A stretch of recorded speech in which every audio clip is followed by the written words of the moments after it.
Welcome to Love, Light, Inspire, the podcast, especially for women just like you, by inspirational women. Hello, and welcome to this week's episode. Oh, this is going to be a fantastic episode today. Look, you're going to love it. I'm absolutely positive. I spoke to this woman yesterday and I couldn't stop talking to her, and I just wanted to go and go and go. So today we're going to speak to Dr. Monica Jackson, and we're going to be talking about all the things in our life that cause us pain and how we hold on to it. So you're going to get so much from it.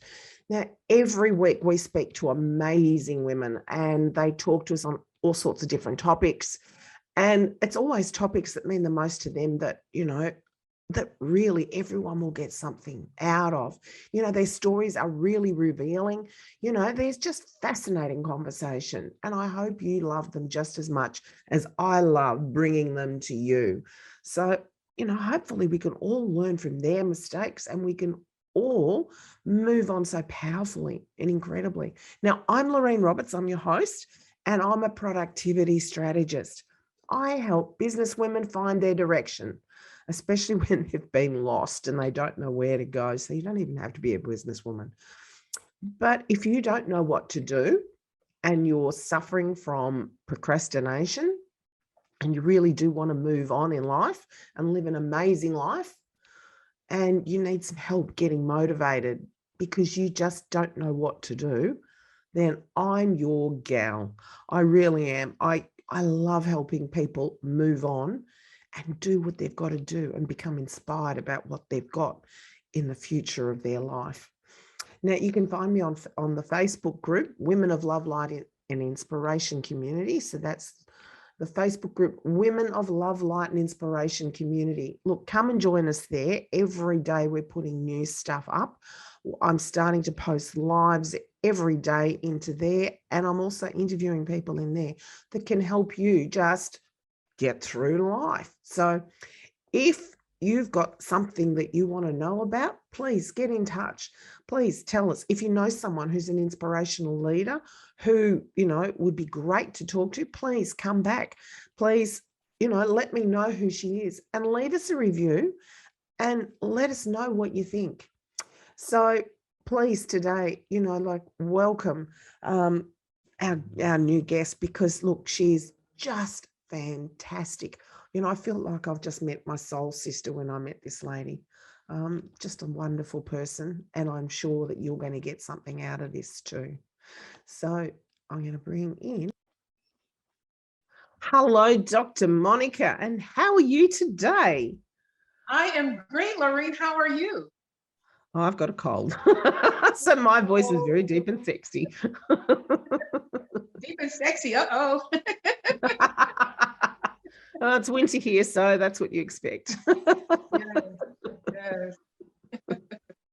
Oh, we had a fantastic conversation yesterday. It was really amazing. And what I haven't told the listeners is that you are the author of a book, an incredible book. Would you like to hold up your book so the people in the podcast can't see? But it's called Wounds of Wisdom, and it's got a picture of your eye with words coming out of it as tears, and it is just it's really heart-wrenching. Actually, it's a heart-wrenching picture. But the book came from your own wounds. And your wounds really are the same wounds that we all go through, really.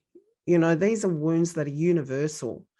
So it doesn't matter where you're living in the world, you're going to find that religion wounds us at times, our family wounds us, our friends wounds us. So would you like to share your story? Where do I start? I'm going to start with what you just stated. You stated that we all have wounds no matter where we are. Yeah. And I don't think that we recognize that and understand that, because too many of us suffer in silence, as if we're the only ones who've ever experienced those wounds. And I know that's how I feel personally. And until I was literally forced to write the book, I didn't realize the magnitude of my wounds, how they Mm. were impacting me until they were physically, I talk about feeling like I was dying for 7 days after a major wound. Mm. And sometimes as women, as people, we just press through our wounds. We continue to go. We continue to move forward until we're kind of stopped. Life stops us and makes us think. And that's what happened with me. When I lost all of my contracts with COVID, literally, one of the managers was saying, "You're no longer meeting expectations." Anyone who knows me knows that's never, ever the case, Yes. because I am always one to follow up, follow through. I'm going to let you know anything at time I drop the ball. Every week I give a status report, whether you read it or not, to know what I've accomplished, what the obstacles are, what I'm going to accomplish next week. So if you didn't read them, that's on you. And I didn't take it personally because I knew that there were other issues. We're dealing with COVID. A lot of Mm. people aren't purchasing things. Just be honest, be authentic. The company can't afford to pay you anything. That's what Mm. I would appreciate. Respect that. But I Mm. must admit that when it happened, I actually second guessed myself. I started questioning, are your skill sets, are you valuable enough? Did you miss the mark? I'm a very confident person, but I think that it wounded me because the manager and I felt we had a great working relationship. We would talk about things that weren't work related. She would share personal things with me, and to be blindsided, I think that was more the issue. The blindsidedness of it, the betrayal of it. Don't attack my work. Just be honest and say we have to let you go because business is slow. Monica, we all take things so personally. We always think it's about us, when realistically, it probably wasn't even about us in the first place. This poor manager was probably having pressure from above her saying, you've got to cut costs because you're not making revenue, get rid of staff, right, get rid of her. And she's gone, how do I get rid of Dr. Monica? Oh, I'll just tell her she's not up to standard. That'll get rid of Yes. her. And then she's feeling less guilty. The bloke above her is probably feeling, oh, God, we're not making money. We're not making money. The pressure. And you make it personal about you when it's never about you. Correct. Correct. It's never about you, but we make it like that. Yeah. And we wound ourselves because we have this expectations. And I know here in America, we have the American dream, so to speak. You go to school, you get married, you live happily ever after, you work for a company 20, 30 years and retire. Well, what happens when that doesn't happen? That's not realistic anymore, but that's our expectations. And we still somehow continue to try to make that work. And so we keep going back into places that wound us. So that's a double whammy, isn't it? My work isn't good enough. I'm not good enough. She mustn't like me anymore. And I'm a failure in life. I haven't achieved what I thought I was going to achieve. Oh my goodness. And by this stage, you're suicidal. And none of this is about you. None of this is about you, but you're suicidal on the sidelines. And that's the sad part. We are dealing with lots of suicides right now. And it's because people don't care. People don't care of the impact that you make on their lives. Yeah. Yes. I think that, like I said, thankfully I have tough skin and I'm accomplished and I can find other opportunities. Other people don't have that luxury. Some people don't have that luxury. So at least give them the courtesy. These people have to keep a roof over their head. They have to feed their family. Be honest with them. I think that if we are more caring about people, as opposed to looking at them as commodities and machines, the world will be a lot better place. It literally will. Can I stop you there and go back onto something you said? You said you have tough skin, you can move on. Do you know what? Yeah, I've got tough skin too. But the bottom line is your first initial reaction was, oh my God, my work wasn't good enough. I'm not good enough. She mustn't like me anymore. And you have to deal with that and go process before you can put up your tough skin. Yes, It because hits that's the natural heart. human emotions. Yeah. It's natural human. It's what you feel. And Yeah. I had to really stop myself and say, hey, what's wrong with you? Why are you thinking like that? You Yeah. know what who you are. You know what you've accomplished. You know Yes. your abilities and skills. This is one person. This is one opinion. Why Yeah. are you allowing this? But I Yeah. think that I took it hard because I genuinely loved the work that I was doing. I genuinely loved the people that I worked with. I liked the concept. I loved the freedom of the work I was doing. And so I think when you like something so much that it's devastating when you lose it. Yeah. Yeah, absolutely. Absolutely. So for any of the listeners out there that can't process and don't think they've got tough skin, it really does come down to practice Yes, and self-reflection. yes, yes. And And without like I that always say, self-reflection, you're screwed. correct. And I always tell people, wisdom is in every wound. You have to look for it. So when things happen, Mm, things wound you in life, look for the lesson in that, the wisdom you can take away from that. And I say that because that's literally all you have control of. You can only yeah, control yourself, your response. You can't yeah. control anything anybody does to you, but you don't have Mhm. to allow it and tolerate. Mm, Yes, yeah. And it doesn't come the first time you get wounded. And the first correct. time you know that you're wounded, it's not the first Yes, time you're wounded because it would have happened in childhood before that. yes.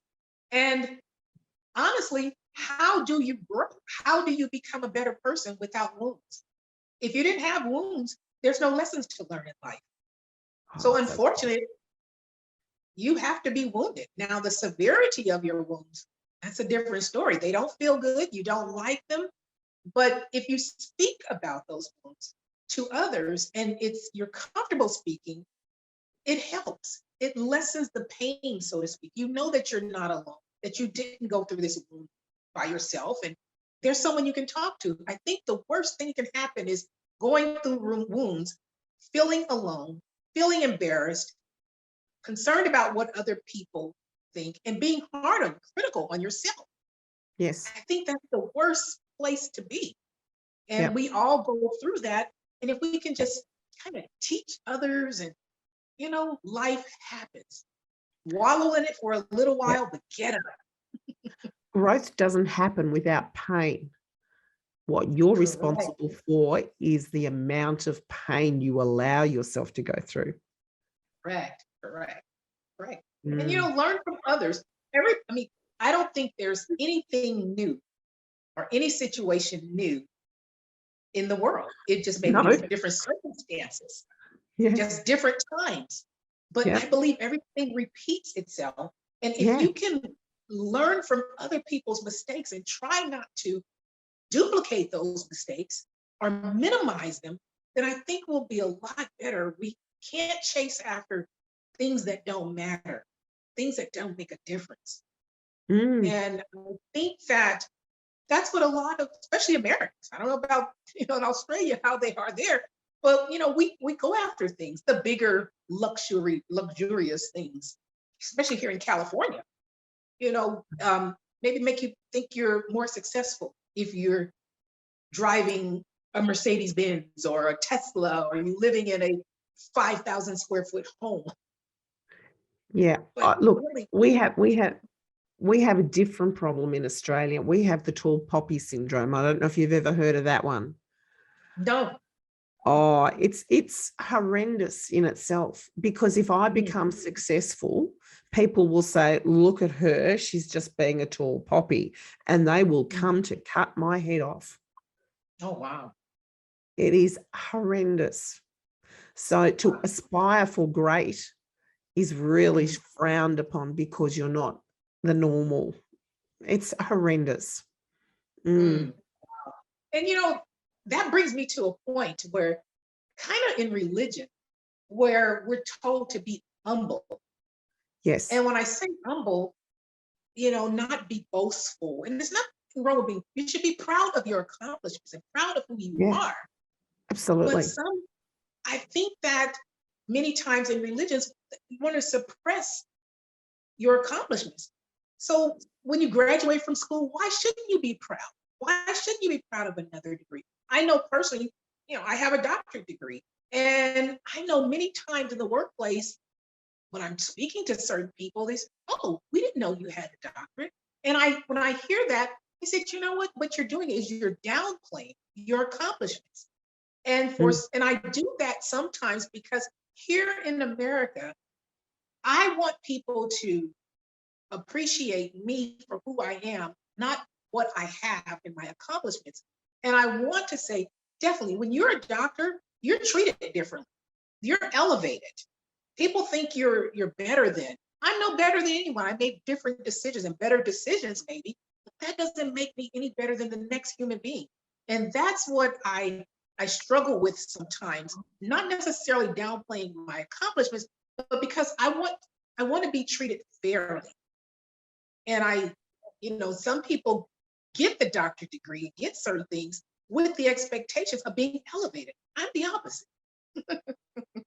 Oh, yes. In Australia, we often, people who aren't medical doctors don't even tell people that they're doctors. They hide it. Oh, wow. Yeah. So, yeah, it's amazing the difference in mentality. Yes. And yeah, that's one thing I really admire America for. They are proud of their accomplishments, whereas we'll cut the heads off anybody who sticks their head up. So I know by me sticking my head up now, I'm going to be slaughtered in my own country for sticking my head up. Well, but you make a point there. Even in America, when you speak up against what is the norm, quote unquote, or what's popular, you become ostracized. So if you're not going along with or questioning things, particularly, there's in America, all these different religions, and everybody thinks their religion is the best or the only one. This is the only way to believe. This is the only one. This is the only way. But as I get older, I say, well, who really knows? We don't really know. We believe what we hear. We believe what we're taught. We believe what mom and dad taught us. But we really honestly do not know a lot of things. We just are repeating and going along with what we've been taught. It amuses me. That argument amuses me, the whole thing. And I think, yep, okay, so only one group of people will be in heaven. The rest of the whole earth are all going to be in hell. Geez, that's a pretty big place to be in. That'll be a fun place to live. It's amazing. And the more I talk to people, about the book and different countries, different parts of the world, the more questions I have. Yes. Some things just don't make sense anymore. You can believe what you want to believe, but I need things to make sense for me. Yeah. And there is some fantastic people in all different religions. So don't tell me these really good people are going to be in hell. It doesn't make sense. Right. Yeah, it just doesn't. And here's something even further. Is there really a heaven or hell? We don't know. We honestly, genuinely don't know. No, we know what we've been taught, what we've been told, but no one's been to heaven or hell and come back and told us about it. At least I haven't had that experience. Yep. And all the near-death experiences that I've heard of, they don't, someone's not there at the gates going, no, you go to that way, you go that way. Right. They're all embraced it. Right. So it's interesting. Yes. The religion uh, wounds are very deep for so many people. And in my Yeah. own family, I saw my own parents become what I was the normal to be fairly non-judgmental to become extremely judgmental when Yes. I married someone from a different religion. And I Mm. saw his parents do the same thing. Yes. And I never understood it. I never understood it. His poor mother had to go to confession when we Mm. got married because we didn't get married in the church. And I thought, well, I don't know what you're going to confess about. I didn't understand that. Right. Right. And I mean, we were speaking, and I told you I didn't get married in the church either. Mm, And I did not, because honestly, I didn't believe in the vows. I didn't believe in the mm, things that I was going to recite. So why am I going to mm. stand there and lie? I'm not going to obey. I'm not going to submit. No. I'm not going to be better for worse. Who wants to be any place that's worse? So when you're making these vows, it's a lot. I understand why people are in abusive relationships, and it's difficult to get out of marriage because of what these vows are telling you. And then you're ostracized because God hates divorce. And so what are you supposed to do? So you sit silently, you pretend as if everything's going well in the marriage to make others feel like your marriage is perfect, that you're going Mm, home and you're suffering in silence. So I don't understand, one of the things I'm committed to is my message, mission, and movement is to unsilence the silence. And the mm, reason why is because we have been so conditioned to keep quiet, to keep quiet. But mm, who is that serving? It's wounding us. And I say all the time, silence kills, speaking heals. mm. Very, very true. Very, very true. Yes. Yes. And I know a lot of people, when I was going through situations, that friends would tell me, oh, don't talk about that. Don't speak so much. They don't understand. I think that was the worst advice they can give. Yeah. And I say that because, these were a lot of my Christian friends that were telling me this. I would trust God. Well, but I'm sitting here sick physically because of Mm, my wounds. I'm sick. I feel like I'm dying and I can't. And you're telling me to keep it in, don't talk about it. It's killing mm, me. I mean, literally, I'm losing weight. I'm having heart palpitations. I'm going through all this. I can't sleep. I'm having these different thoughts, and you're telling me not to talk. Really? What do I do? Just wallow in that alone? That's what happens with people when you get isolated and alone mm, with your wounds. That's when you get suicidal. That's mm, when you want to end it. So people don't understand when people need to talk. Sometimes you need to listen, because mm, sometimes they're not looking for you to solve the problem. They just need to release that, because mm. it's the pressure. You think of a pressure cooker. You have so many problems going in there, Yeah. all those things in there. There's only so much capacity it can contain before it erupts. So speaking and talking, you slowly taking the pressure out of that pressure cooker, so it doesn't erupt. Yes. Because otherwise that Yeah. top literally falls, it flies off the handle. And that's Mm, really what happens with us. And so when I found that my friends wouldn't listen, family walking away from you, I would talk to strangers. I would go into the stores and someone say, how are you doing? I'm not doing well. Let me tell you why. And I just started talking. And I had to. That helped me because it wasn't somebody that was going to judge me. I would mm, never see them again. And mm. I was able to release that pressure. So I always tell people, speak, talk, find someone you can talk to, not even necessarily a professional. And the I reason I say that is because sometimes professionals aren't in it for the right reason. Some of them don't have any more answers than we do. no, no, no. I think sometimes the reason people don't talk is because others don't believe, because what they've seen your life to be was an illusion and not the truth. Correct. And that was one of the things I found. Yeah. Or People were shocked. It makes them question their own truths and their own beliefs. I think that's a bigger thing.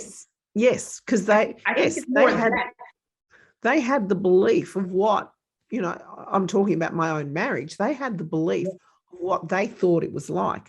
And when I suddenly said, guess what? It wasn't like that. This is what it was really like. This is what happened behind the scenes. They went, oh, no, it couldn't be, because I knew him and it couldn't have been like that. And I know you, and you are a person who stands up. So how could you be submissive when you stand up and say what you think? Yeah. So I challenged their thoughts of what was real. Correct. And I mean, I went through the same thing within my marriage. People look at somebody as an upstanding person. They only see what they see, but you don't know anyone until you live with them under the same roof. And if you're not there, people have this illusion of people. We automatically judge people and have this image of them. You already draw your conclusions based on your 5-minute interaction with someone. And it may not be accurate all the time. And people will show you who they are. People are I think they can be manipulative. They can be deceptive.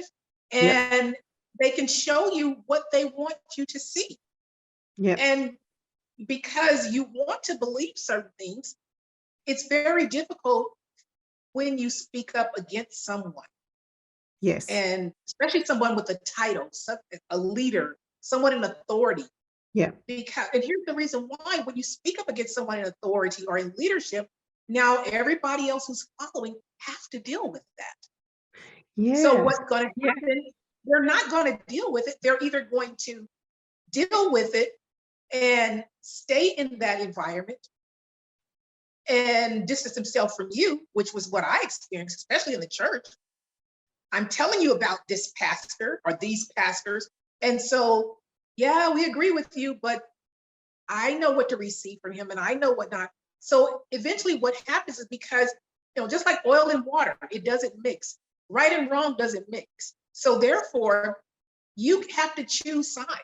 If you know one side is wrong and one side is right, but because of your strong religious beliefs, that you're going to stand and support and be loyal to that church and pray about it and say, God knows, as opposed to listening to what Dr. Monica is going through, has been through, and you know it to be true, but because it makes you feel uncomfortable, you can't be around Dr. Monica anymore. I can't tell you how many people have walked away from me, church goers, people I thought were friends.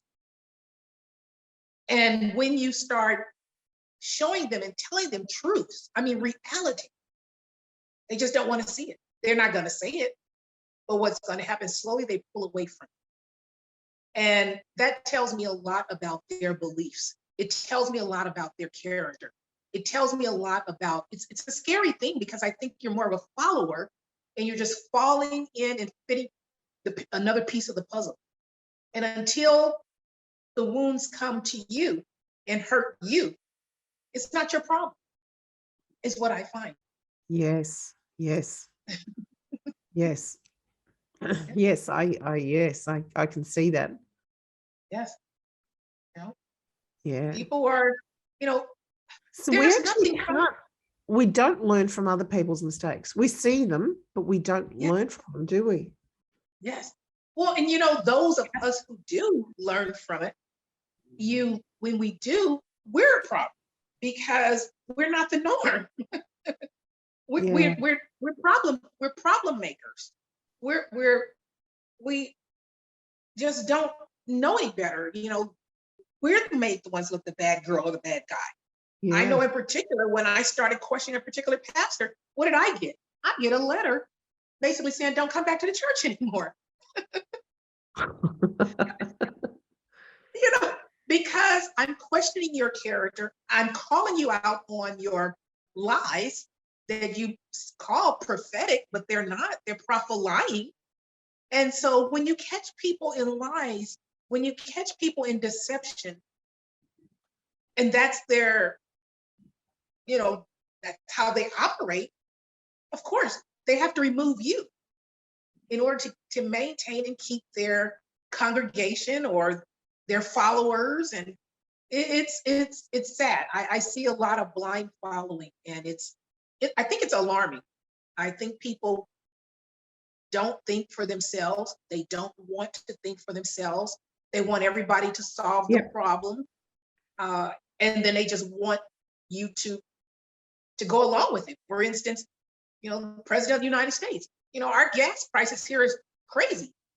Everybody wants our president to do something so the gas prices go down. Well, what can we do? Why are we looking to one person, and why do we give somebody that much authority and power to think that person should solve the problem? Why can't we be the problem solvers? I don't understand it. Ours is just as high, by the way. I know. I just don't understand the concept. Well, here's the thing. I don't understand how they even think one person has the capacity to solve all the world's problems. It's impossible for one person to solve the world's problems. Very true. I mean, it's totally impossible. Totally. We vote presidents in, and we expect so much from them, not knowing, not understanding. They're just flesh like we are. Absolutely. Really, they really are. I mean, they may have more experience in politics and things, but again, there's only so much they can do. Like going into a new job, we have to fit into that environment. That president has to fit into the environment because he is not all that powerful to change all the things that need to be changed. But yet, what happens? When the president doesn't do something, then we want to blame them. We have so many false expectations. We wound ourselves. That's a whole other conversation, isn't it? False expectations that we have as human beings. Yes. And that's in everywhere, whether it's from our friends, whether it's from our families. Who said family's not supposed to betray? They're people. They're people just like anyone else. What makes a mother, what makes a daughter, a son, or a father not betray? That's a character issue. But we have expectations that it's not supposed to happen. That's an interesting one, because I'm going to go down this rabbit hole because that's a really interesting one. My ex-husband has had nothing to do with his children. They're adult children, but he has had nothing to do with them. I don't understand that. So my expectations of him was so much higher than what, he's ever been able to capably provide for them, I suppose you'd say. Where do I get my expectations? Is that's from my own values, my own morals? Correct. And I am judging him by placing my values and my morals on him. Correct. When he's not capable of it. And he's not capable of it. So my pain about what he's doing to the children is my pain and nothing to do with me. Absolutely. And wow, there's a lesson for me. Well, and we have the expectation of a father. We have expectation of a mother. We have expectations of parents. But if you don't choose the right parent, you can't choose your parents, but if you don't choose the right spouse with the same values, with the same thought process, you are not, now I'm going to say you're not, most likely you're not going to get what you expect. So unless you've had conversations prior to the marriage and really get to know someone, not trying to impress the person, but get to know. And I think that's the other thing. Even in the dating process, people are trying to be so impressive. I am who I am. I don't try to impress, and I Yeah. try to get people to do that. Yeah. You know, you go on a first date. I don't want you taking me to dinner and a movie. No, let's sit in a coffee shop where I can talk to you because with the coffee, you can't hide. The coffee is only one cup. It's going to be gone. So we're going to have this conversation. I can really tell some of the things. Are you able to communicate? What are your thought process in a movie or having dinner? You can't. And literally, you're going to know at that time whether to pursue that or not. And it's interesting you say that, because I think as we get older, our values change, our Right. morals change. So Yes. as a 20-year-old sitting down with him, I think he took on my values and my morals, Yes. Yes. because that's what I think he was attracted to me about, because they were very similar to his mother's. But now, Yes. as a 61-year-old man, Mhm. he doesn't care less about my values and my morals. Right. Right. So And therefore, it's totally changed. well, here and maybe he didn't change. Maybe he was just trying to adjust to fit in. And I Yeah. think that's what happens with, especially a lot of men. They really don't know who or how to be. And so they're around women for the most part, and they're trying to be what the women want them to be.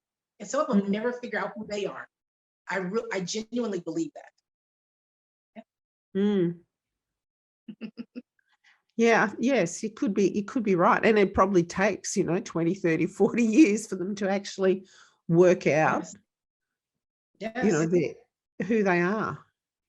Correct. Yeah. Because, and here's the thing, we're not even conditioned or even allowed to know who we are.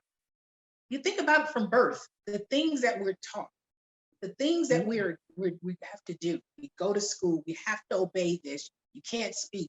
Children stay in their place. You can't ask questions. Just on and on and on, the expectations. Go to college where your parents think you should go. Go into the career your parents think you should go. As opposed to looking at your talents, your skills, Mm. your interests. I don't think many people take the time to do that, because a lot of times, I guess, here in America, okay, I want to be a doctor, I want to be a lawyer.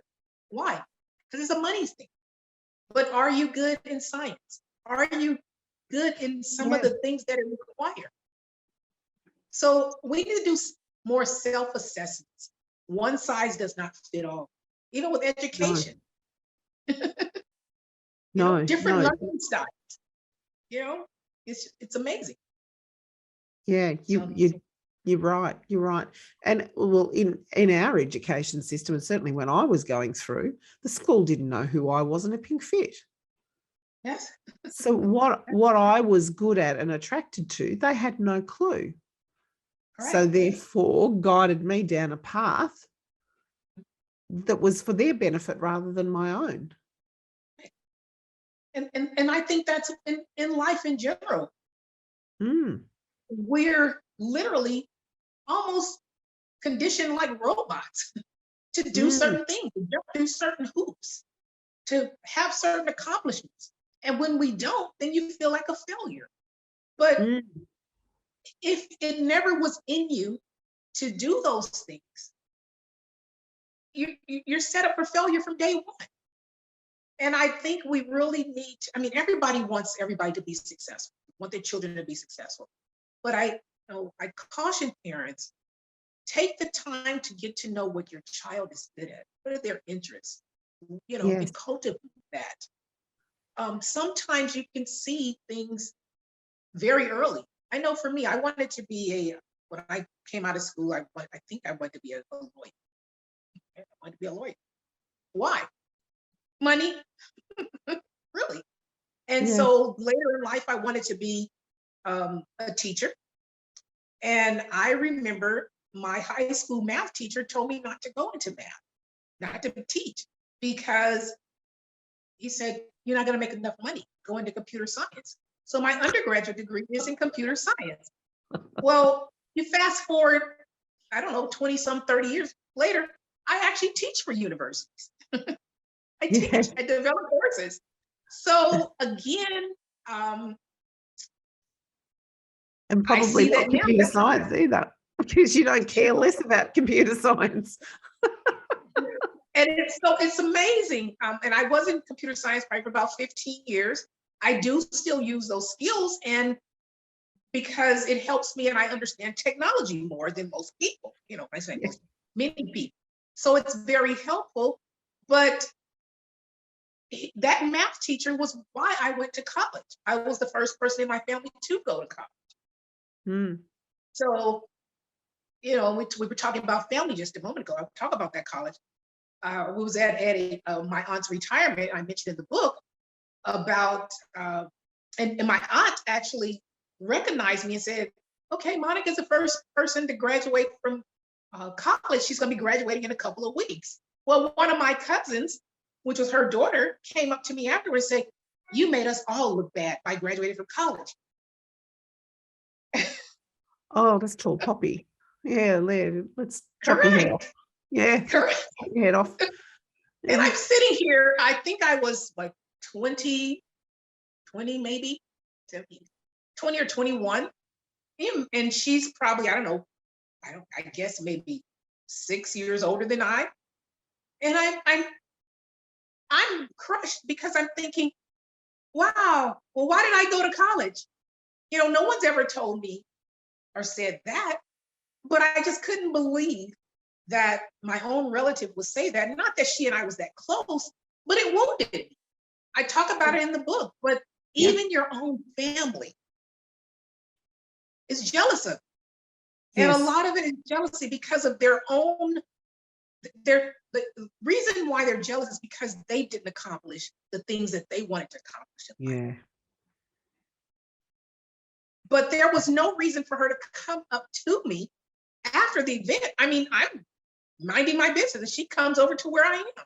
But obviously, the fact that her mother just acknowledged me, that I was the first to graduate from college in the family, made her feel bad. Yes. But her mom didn't say anything about her. So again, we have to be careful with the things that we say. We need to work on our own healing, our own character. And I think, I honestly believe hurt people hurt people. They really do. Yeah. And so I look at when someone wounds you, it's because they're wounded. It's because they're wounded. Because I have had so many things that happen, even recently. It's amazing. There was a misunderstanding or something, and I kind of raised the truth about an issue to someone, and she didn't respond. She basically had told someone she didn't trust me anymore. She didn't want to be my friend, or whatever the case may be. And so I asked her, well, let's get on the phone and talk, because maybe we can clear it up. Maybe you misunderstood what I was saying, and I don't want to talk to you. So when people do that, know that it's true. You know that what you've done and said is true. And sometimes it's difficult and you have to walk away and just leave that friend to themselves. Yes. Sometimes friends are there for a reason, a season, or a lifetime. Absolutely. And if she did not accept my olive branch, so to speak, of trying to understand why she was feeling the way she did, allow me to correct it if possible, she didn't want to, then I leave it alone. I can't do anything about it. And I'm okay with it. At first, I wasn't okay with it. But again, my response to her, I can't change her. I can only change my response to her. Yes. And that's what we have to do with many things in life. It's not easy, because we feel these things. But I take that stance on everything. If there's anything I can do to resolve it, I'll try. If the person rejects that, I leave it alone. I don't try anymore. I don't care who it is. And that's that helps me not to be as wounded. It helps Yeah. me through the healing process. Yeah. And yes, as you said, people are in your life for a reason, a season, or a lifetime. And once you understand that, you understand that, okay, we're probably never going to get on anymore because of something. Once you've actually worked out and ascertained what the lesson in it was for you, Yes. then you are so more empowered that you go, okay, I can let that go, because it's still, Yes. and it's still probably going to hurt you forever. Correct. But Correct. the hurt is going to have a reason behind it, and it's going to be okay. Correct. And it won't sting as much. It won't be as devastating. And I think, you have to learn to take life as it comes. Yeah. And understand you are in control of what you allow in your life and what you don't allow. You can't prevent some things, but you have the control to allow and disallow. And I think that's what we have to do. And again, go back to expectations. We have certain expectations. I had to work through my own expectations. Who told me I'm supposed to work at one job and retire, be there 20, 30 years and retire? Who told me that? Why did I have that expectation? Who said I was supposed to marry this one person and we live happily ever after and it's going to last forever? Yep. Who told me that? Okay, but what makes it, again, we live in fairy tales a lot. What does it take to make those things happen? Yeah. We don't have control over all of that. We have control over ourselves. I will never try to make something work that's not going to work. It's just, and probably 20 or 30 years ago, I would have. Yes. Now I see it as a blessing, and I see all the pain as absolute blessings that have come into my life for me to be able to see and learn, work through them. Correct. And also, whatever you've gone through, you can use that to help someone else. Oh, yes. I mean, I can't tell you how many people who've read my book and said, one, it stopped them from committing suicide. Two, I wanted to live. I learned to take care of myself. I learned to love myself. I learned to release the hurt. I learned to talk more. I learned to speak up. So, and that empowers me. That encourages me that the book had an impact on other people to that effect. Yeah. So your lessons, your life helps other people. Yes, I've had the same. I've had people ring me up and say, I've read your book and thank you for writing it, because now I know what happened to me was normal. It wasn't me going crazy. It wasn't me, Correct. And that is just the most inspiring thing that I don't often talk about my book. I sort of like wrote it and then put it to bed. It's like, yep, okay, cathartic has happened, which I didn't realize at the time was. But the responses I've had from people have just been incredible. And but look how far you've come. Look what you survived. Look who you are now. I couldn't have done that 15 years ago. No. Yes. Yeah. And a lot of us could not, but it's the more we talk and know that there are resources like you and I, other people who are going through certain things can say, you know what, have a conversation with Lorraine, have a conversation with Dr. Monica. And I can't tell you how many people have purchased the book for their friends because there was a story in here that resonated with them. And I often hear people say, well, this sounds like my life. Everything you've gone through, I went through it. Not exactly, but and so when I heard that initially, it kind of pained me because I'm sitting here like, why are we repeating and why is everybody continuing to go through these same cycles? I said, here's the reason why. Because nobody's talking about it. Nobody's talking about it. We want to come across as if everything's perfect in our life. We're perfect. We're happy. So on the outside, we look great. In the inside, we're suffering. And because oh, those people aren't suffering. So guess what? I don't want to look like I'm suffering. Yeah. When they could have the solution to the problem. And and you know what? That's really oppressive.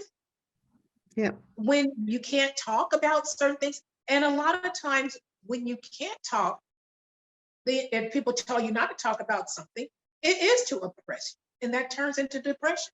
Also, Yes. we have to be really careful. Very Yeah. careful. Very true.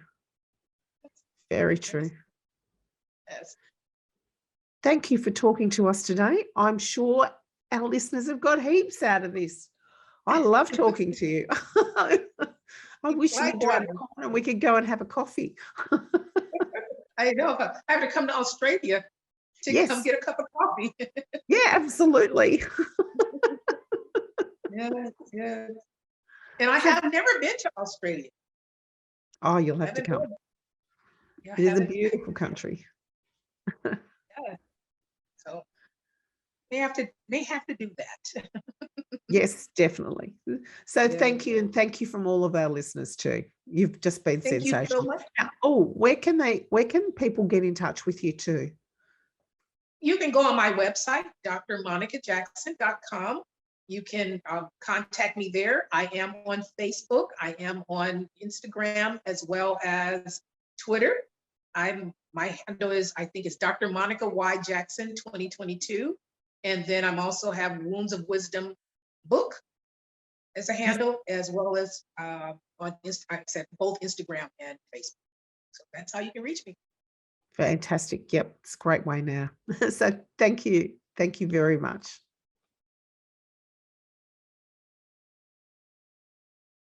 Oh, thank you so much for listening to this episode of Wow, Love Light Inspire the podcast. Look, I know you would have enjoyed this episode. Look, I got so much from Dr. Monica. She was just fantastic. And some of the things that she said really resonated. And look, I hope you got all the little learnings that I got out of it, because, yeah, it was good fun. She's an amazing woman. So special thank you to her. And, she's shared her knowledge with us today, and given us some great ideas and some great stuff to ponder on and think about as well. Now, every Friday every Friday we release new episodes, and we speak to very different inspirational women on some huge topics and all sorts of different stuff, and they share their stories with us. So if you enjoyed this podcast, please share it with your friends. Press the subscribe button so you never miss an episode, and leave us a review, because we'd really love to know what you think about all the things that we've said. We'd also love to hear from you, and we're open to hearing your takeaways. So, if you know someone who would be really good for us to speak to, or if you're an inspirational person who has a fantastic story, we'd love to hear from you. So please get in touch. And I'm Lorraine Roberts, your productivity strategist. So if you need some help reinventing your life, getting started, getting into action, then I'm the person you need.